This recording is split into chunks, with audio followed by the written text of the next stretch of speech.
All right, let me bring you into the new bike frame. Now, probably a couple months back, I showed you the footage of the cut that I did. Now the frame is built. I did a triangle here, boom, boom. And let me come down here. So I'm gonna do a straight bar coming here.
All right, let me bring you into the new bike frame.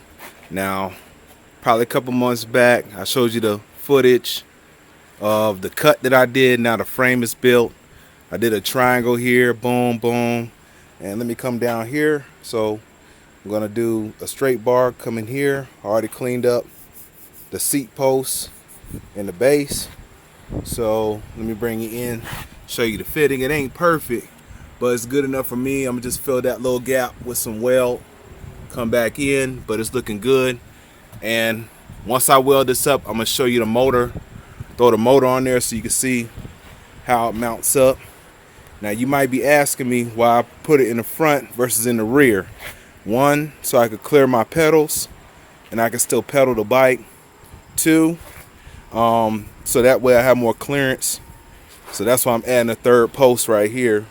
And plus I'm gonna like the look when it gets done. So it's gonna add a little different style to it. And this gap here, I haven't decided what I'm gonna do yet. I think I might put a toolbox in here or a battery. I haven't decided yet. And in the rear, same thing. It's gonna be a square. So I'll probably bundle some wires in there, hide the wires, but it's gonna look good. So I'm gonna give you a walk around of the motor mount.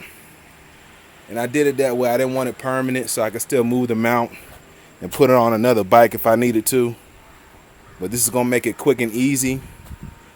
Perfect fit. All right, it's looking good. Next bike, I'm gonna stretch it chopper style. So it's gonna be like a little chopper bike, but this one's just a little beach cruiser.